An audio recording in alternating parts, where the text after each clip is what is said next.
The all-new 2012 Kia Rio is a dramatically fresh entry into the hot subcompact market. First, let's start with the motor. This third-generation 1.6-liter features an all-aluminum block, dual CVVT, direct injection, and a low-maintenance roller timing chain. It's good for 138 horsepower with 30 miles per gallon city, 40 freeway. The EX model we're driving today comes equipped with a 6-speed automatic and an upgraded interior. Microsoft's UVO system provides head unit intelligence, along with convenient aux and USB inputs. Both the hatch and sedan configurations offer useful trunk space, with 60/40 fold-down seats. The base Rio starts at $13,600. The model we're testing today is very well equipped at $18,500. It even has power folding mirrors. So do cars like the Ford Fiesta have anything to worry about? Let's take it for a drive and see.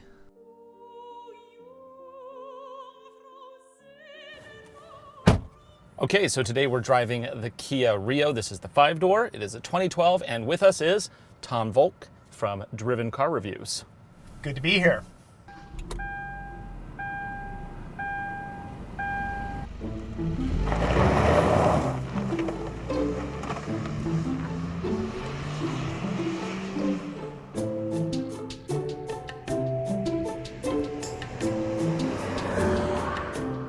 Now the steering on this is an electric steering system, which a lot of manufacturers are going to because then they don't have the added effort of doing a hydraulic pump, so you actually gain horsepower, more usable horsepower for any displacement. So it's a really good thing it's in this car. Yep. One of the downsides of that is usually the steering feel isn't quite as direct as you got with a hydraulic system. But you know, overall, not bad. When I got in this car, it did not say to me this is an electric system. I feel pretty much in contact with the road. I mean, it's not like the Fiat 500, which is probably, I think, one of the better examples of a really in-touch electric steering system.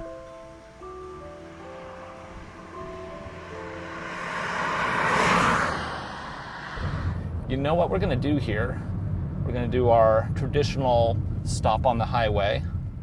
Look for people behind us. Okay, we're at 0. We're in drive. We're gonna stomp, go. 20, 40. Oh, now it's 40. 50 now. And 60. Okay. So the 1.6-liter GDI motor isn't exactly a rocket.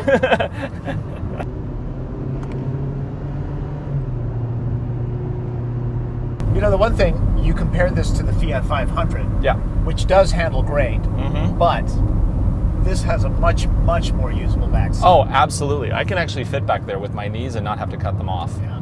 Now, granted, it's not going to be the most comfortable seating position, but it'll do for long distances. And then there's a trunk space. I mean, we fit not just my camera equipment, we also fit Tom's camera equipment in here, which is pretty amazing because Tom, he's got a really big camera. He doesn't brag about it, but he's got a big camera.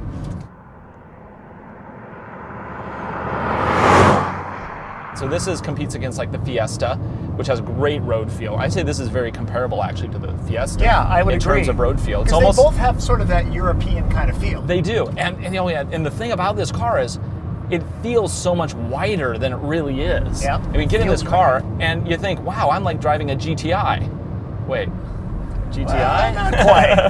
Not quite. But it does have that European sort of feel. I mean, I think we both felt that there was a little bit of Volkswagen feel to this. Yes. The gauge cluster on this, it's very easy to see, but as Tom noticed, it's a very Star Wars inspired design. I mean, it looks like something straight out of like, you know, off an X-Wing, which is, I don't actually like. I like Star Wars, but this here, these needles are the attention gatherers, when in fact I want to look at the numbers. I want to know what the cluster is telling me. I don't want to look at the cluster itself. And it looks like it's a pretty nice design. I mean, the quality of the things is a real high contrast. Right. You know, sometimes in these cheaper cars, one of the big issues is that you have these really kind of muted dash because they use like cheap plastics and bad backlighting or anything like that. And this would be our turn. Oh, right here. We didn't miss it. No, it was our right's on young. Yeah. Okay. I think. Did you hear those tires? That's thanks to the... You know what? Let's go back. That's the low rolling resistance tires, and we're lost again because Tom's navigating.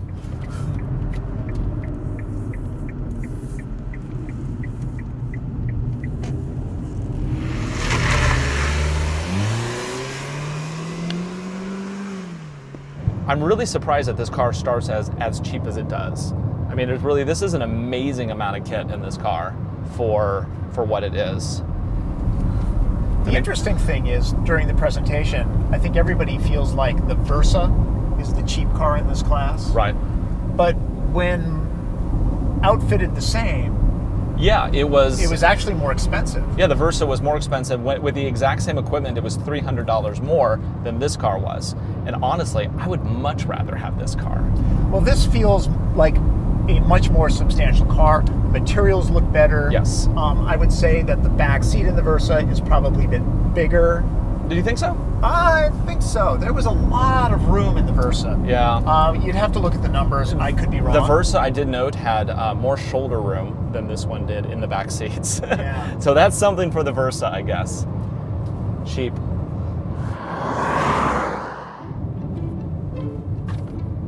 Okay, we're just going to do a little weaving. I want to feel how the suspension is. So I'm getting a little bit of nose. Is your gear okay in the back? Yep. Okay. You know, this is really controlled. The turn-in is a tad sluggish, but again, I would expect nothing more from a consumer car. You know, it's not a sports car.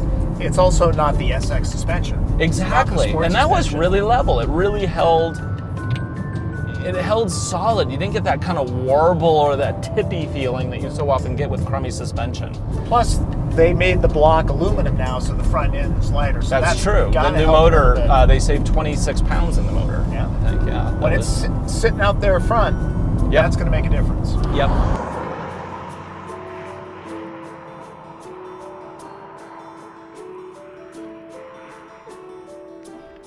For the most part, it looks like they're engineering these cars very, very well. Yeah. I mean, if you look at the dashboard, you look at the build quality, that says a lot about what's going on underneath. Their attention to detail is impeccable at this point. In closing, Kia is changing the game again with this new Rio. It's sportier than its kissing cousin, the Hyundai Accent, and successfully challenges the class-dominating Ford Fiesta and Nissan Versa. Add in its standard 100,000-mile warranty, and the 2012 Kia Rio becomes kind of a no-brainer. I'm Ryan Douthit. Thanks for watching. Be sure to subscribe for even more great videos. So yep, we're in Texas this week, and we're doing archery again. What's it with car makers and archery lately? Remember Subaru? We did archery also. Well, let's see if I've improved. Fire it well.